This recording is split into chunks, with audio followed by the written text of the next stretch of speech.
The Roman Gladiator. Marcus, a young slave in ancient Rome, was dragged into the bustling marketplace, where his fate was sealed with a single, brutal purchase by a wealthy Roman. The sun beat down on the sands of the arena as Marcus was shoved into the harsh world of gladiatorial combat, where survival seemed impossible. Septimus, a scarred former gladiator, took Marcus under his wing, seeing potential in the young slave's eyes that reminded him of his own past. "Strength comes from within, not just the sword," Septimus whispered to Marcus during their first training session, his voice a mix of wisdom and regret. Every morning, Marcus woke to the sound of clashing swords and the harsh shouts of trainers, his muscles aching from the relentless routines imposed on him. In the dark corners of the training quarters, Marcus would silently practice the moves Septimus taught him, his determination growing with each passing day. Aurelia, a noblewoman with a secret heart for justice, watched Marcus from the stands, intrigued by the fire she saw burning in his eyes. "He fights not just to survive, but for something more," Aurelia thought, her curiosity about the young gladiator deepening with each match. Cassius, the arena master, was a man of cruelty, enjoying the spectacle of blood and death, and he saw Marcus as just another tool for his games. Marcus faced his first real opponent in the arena, a towering veteran with a reputation for ending fights quickly and violently. The crowd roared as the veteran lunged at Marcus, but with a swift movement, Marcus sidestepped and struck, his training with Septimus paying off. The veteran's body fell to the sand, and Marcus stood victorious, his heart pounding with the realization that he could survive in this brutal world.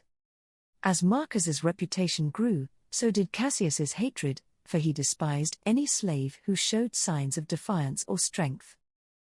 Aurelia secretly sent a message to Marcus, offering him hope and a promise of support in his quest for freedom if he could win his final match. Marcus read Aurelia's message in the shadows of the night, feeling a spark of hope ignite within him for the first time since his enslavement.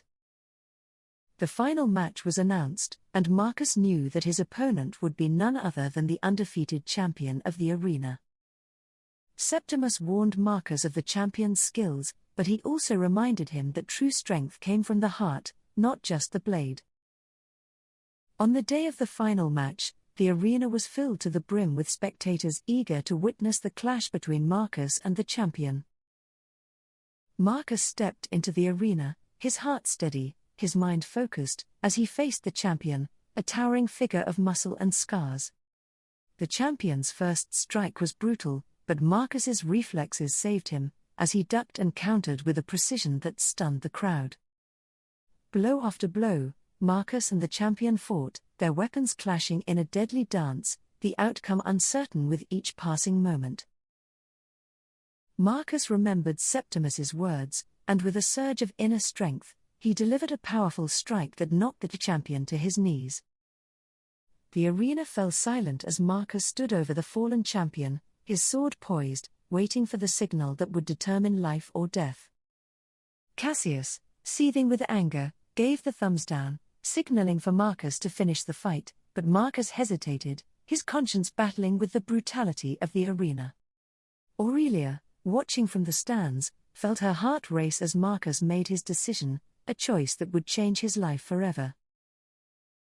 Marcus lowered his sword, sparing the champion's life, and the crowd erupted in shock, for no gladiator had ever defied such an order. Cassius's face twisted with fury, but before he could act, Aurelia stood and declared Marcus the true victor, using her noble status to protect him. The emperor, intrigued by Marcus's defiance and Aurelia's intervention, granted Marcus his freedom, a rare and precious gift for a slave. As the gates to the arena opened, Marcus walked out a free man, the weight of his chains lifted, but the scars of his battles remained. Aurelia met Marcus outside the arena, her eyes filled with admiration for the man who had chosen mercy over death. "What will you do with your freedom?" Aurelia asked, her voice soft but filled with hope for the future. Marcus looked back at the arena, a place that had nearly destroyed him, and then at the streets of Rome, where so many still suffered. "I will fight, but not in the arena," Marcus said, his voice firm with the resolve to change the lives of those still in chains. Septimus, who had watched from the shadows, approached Marcus, a rare smile on his face, proud of the man his pupil had become. "Your fight is just beginning," Septimus said, offering Marcus his hand, a gesture of solidarity and friendship. Marcus took Septimus's hand, knowing that he would need allies in the battle ahead, for the road to justice was long and fraught with danger. Word of Marcus's defiance spread throughout Rome, and he became a symbol of hope for slaves and the oppressed, a beacon of courage. Cassius, enraged by his loss of control, vowed to crush Marcus and anyone who dared to support his cause, setting the stage for a new conflict. Aurelia used her influence to gather supporters, creating a network of allies who believed in Marcus's vision of a Rome where all could be free. Marcus, Septimus, and Aurelia met in secret, planning their next move, aware that their fight was against a system that had thrived on blood and oppression. The former gladiator, the noble woman, and the slave-turned-hero formed an unlikely trio, united by a common goal to end the cruelty of the arenas. As Marcus led small revolts and freed slaves from their chains, Rome began to change, slowly but surely, as more joined their cause. The people of Rome, once entertained by the brutal games, began to question the morality of their society, influenced by Marcus's courage. Cassius, seeing his power wane, resorted to desperate measures, using his wealth and influence to create an army of loyalists. Marcus knew that a final confrontation was inevitable, and he prepared himself and his followers for the battle that would determine Rome's future. The day of the battle arrived, and Marcus stood at the head of his makeshift army, facing Cassius's forces with determination and resolve. Aurelia and Septimus fought by his side, their loyalty to Marcus and the cause unshaken, even in the face of overwhelming odds. The clash was fierce, but Marcus's leadership and the sheer will of his followers turned the tide, driving back Cassius's forces. As the dust settled, Marcus stood victorious, not just over Cassius, but over the very system that had tried to destroy him. Cassius, captured and defeated, was brought before Marcus, who looked at the man who had once held his life in his hands. "Rome will change," Marcus said, his voice strong with the promise of a new era, where the arenas would no longer be stained with innocent blood. With Cassius's defeat, the gladiatorial games began to decline, as the people of Rome turned away from the brutal spectacle. Marcus, Aurelia, and Septimus continued their work, freeing slaves and building a society where freedom was a right, not a privilege.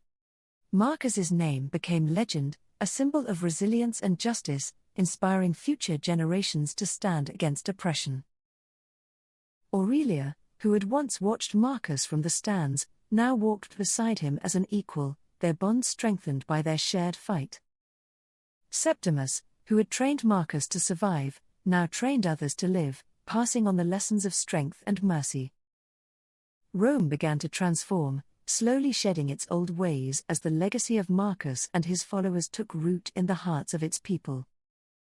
Marcus, though free, never forgot the arena, and he used his past to fuel his fight for a future where no one would suffer as he had.